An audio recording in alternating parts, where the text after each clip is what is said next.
Hello YouTube and welcome back into another Dare to Game video. Today we're playing Red Dead Online and we're doing another weapon customization video. Today's topic is the Evans Repeater. So what we're going to be doing is I'm going to be showing you 5 custom designs for the Evans Repeater that all look pretty dang good. So if you're a fan of this gun and you just want to find out some more ways to customize it so it looks really cool, then this video will show you those ways. So before we dive on into that, let's just start it off with some historical background information about the Evans Repeater. The Evans Repeater in Red Dead Online is based on the real-life Evans repeating rifle. This weapon was a lever-action repeating rifle designed by Warren R. Evans as a high-capacity rifle. In terms of basic design, the Evans repeating rifle is similar to the Spencer repeating rifle. However, the Evans has a rotary helical magazine in the buttstock, and cartridges are fed into the breech by cycling the cocking lever. Also, the magazine of the Evans has a much higher capacity than that of the Spencer, with it holding up to 28 rounds. The Evans holds 4 rows of cartridges, which are loaded through a trapdoor in the butt plate. Each time the action is cycled, the magazine feeds the next cartridge to the breech in a helical pattern. The Evans Repeater is often considered to be one of the oddest rifles to be ever produced in the United States.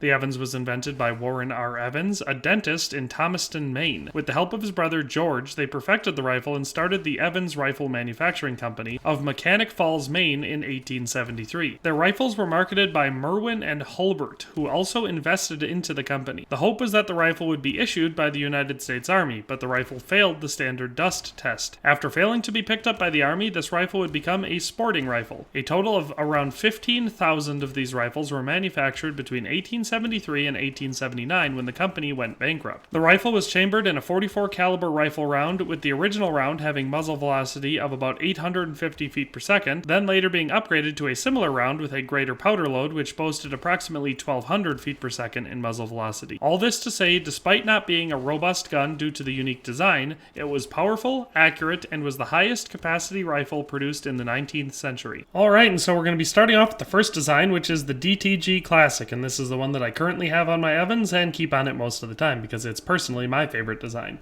So let's just show you how to make this one. So we've got improved rifling. I have the improved iron sights on it. I do include a scope because the Evans Repeater is one of the few that I think looks quite a bit better with a scope. For the stock, we're going to be using the wide grain stock. And then for the wrap, we're going to be using the leather cartridge wrap. For the varnish, we're going to use the Bubinga varnish. For the wrap, I want it to be the brick red color. For the engravings, we're doing full Victorian engravings with gold metal inlay. And then the metals are designed just like this. So we have blued steel for the barrel, blued steel for the frame, gold for the dust cover, blued steel for the lever, gold for the sight, and gold for the trigger. And I think this looks really good. As I said right away, this is personally my favorite design for the gun. I think it looks really good. Of course, I named this design after myself just because for most of my guns, this is the color combination I like going with. You can't really lose with that blued steel with the gold accents and the nice red varnish and wrap when applicable. It looks great. It's got a lot of detail to it, and the contrast is amazing. Plus, even though it looks very fancy and decently expensive, it's not a very expensive weapon. I mean, it does have 3 gold components, so that'll cost you several gold bars.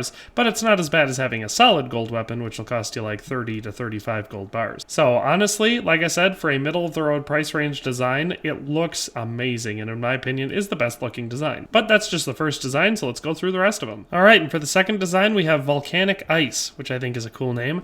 And for this one, we're going to be doing the same upgrades, except for we're not going to include a wrap. So we want a scope, we want improved rifling, we want the improved iron sights, but no wrap on this one. And then for the varnish, we're going to be doing myrtle. And then for engraving, we're going to do the full Baroque engraving and put the silver metal inlay into that. And then the metals will be just like you see them here. We're going to have blackened steel for the barrel, blackened steel for the frame, silver for the dust cover, silver for the lever, silver for the sight, and black and steel for the trigger. So you can see we're going for a dual tone black and silver design, which I think looks pretty dang good. And of course, this gun is just a nice looking gun in general, so it looks great on it. We're not going to be hiding any of it with a wrap, so you can see the extra engraving right there on the top of the barrel under the scope.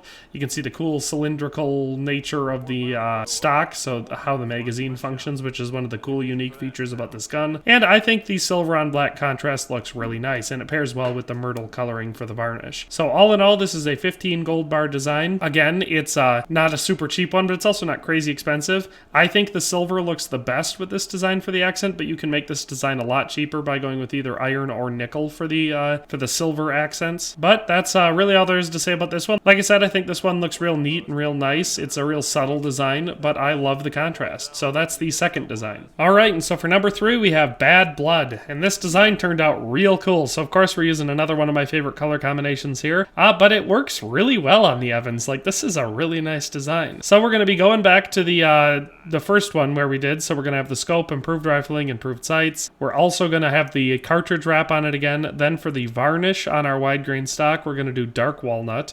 The color for the cartridge wrap should be the scarlet color. We're then once again going to do the full Victorian engraving like we did with the first one, and on top of it we're going to do the red metal inlay. So that's how we get that nice the red accent there on the frame. And then for the colors of the gun, it's going to be real dark. So we're going to be going with black and steel for the barrel, black and steel for the frame, brown steel for the dust cover, brown steel for the lever, black and steel for the sight, and brown steel for the trigger. So this one is another middle-of-the-road price one. It's going to cost 12 gold bars to design it like this, as well as, $450 for the red enameled inlay and whatever else any of the other stuff costs too if you haven't already purchased the upgrades. But it is a real good-looking gun. Like I said, this one is dark. It's edgy. It's definitely got enough of a contrast that people will notice that you have something fancy about your gun going on, typically before you kill them, and then they care less about that. I think the browned metal accents are a real good feature on this one. A lot of times with the red and black designs, I like to have at least one other accent color, and sometimes I'll go with a light one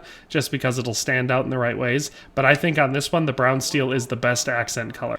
You can see it best illustrated here on the dust cover because it's different enough from the black and steel and of course the red enamel to stand out and work as an accent, but it's not something that's so vivid that it draws too much attention away from the main feature, which is that red and black color combination. So yeah, like I said, I really like this design. Out of all my red and black designs, this one actually might be my favorite. If not, it's definitely amongst them because it is real nice. So that is the third design for the Evans repeater. Let's move on to the fourth. All right, and so here for our fourth design, we have the stock finish. So this is the factory finish design, and it is as close as I could come to the historical example that I was able to find. So I found a photograph of a historical preserved Evans repeater, or Evans rifle I should say, from the period, and it looked almost exactly like this. So what you do is you take the scope off, you take the wrap off, you keep your improved rifling and improved sights just for stats, and they look nicer even though it's a really small detail.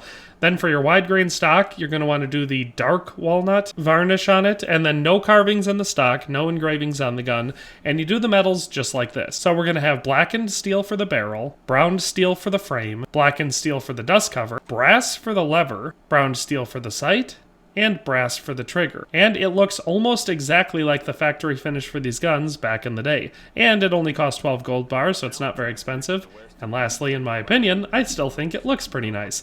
So not everybody likes the factory finish. They'll think it looks too bland or stock or whatever, but I definitely really appreciate it. I think a gun looks real good in this game when it looks really realistic and it doesn't really draw you out of the game at all. So even though, like I said, I like the DTG Classic, it's a more flashy design, it's definitely less historically accurate. Not that it couldn't exist, just that it would have been super rare and very uncommon to see a gun like that. This gun looks nice. It looks like it just came out of the factory and got shipped to your door after you ordered it in the catalog for like, I don't know, $17 or whatever a gun like this would have cost back then. So that is the fourth design, and let's move on to the final design at number 5. Then at number 5, we have the Gilded Evans, and I think this one actually looks pretty dang good. And I'm not one to typically love the all gold design, and this one isn't all gold, but it definitely has the primary features being gold. But I think this one looks really nice. So for this one, once again, we're going to have a scope put on it, but we're not going to have a wrap on it, and we will use the improved rifling and improved sights.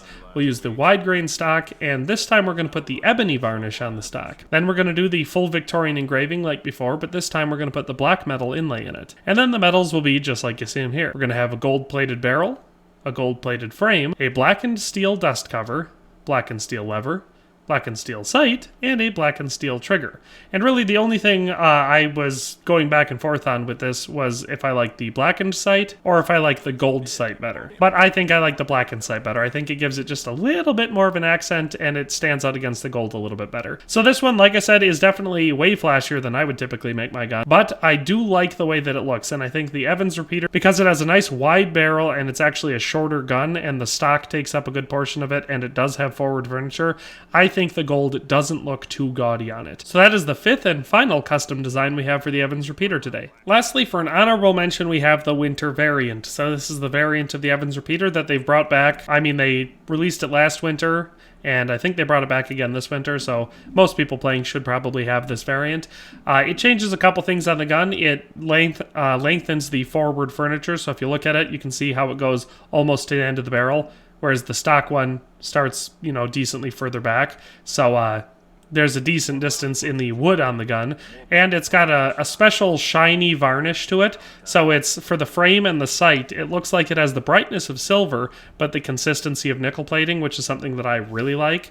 It's also got a unique cloth wrap around it that covers up. It's obviously spirals up further because the wooden furniture goes up further, so you can see that's what the regular cloth wrap looks like.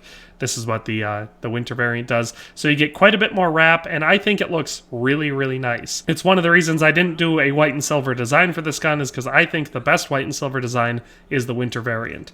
So that is an honorable mention. If you have the winter variant, it's definitely a really good design for the gun. But yeah, that's all of the variants that have been released as far as I know for the Evans repeater. Thanks for watching another Dare to Game video. If you like this video, please leave a like and a comment. If you haven't already, be sure to subscribe to the channel. If you like my content and would like to support this channel, consider becoming a member today for as little as $1.99 a month. It makes a huge difference. But in any case, thanks for watching and have a nice day. I'll see you next time.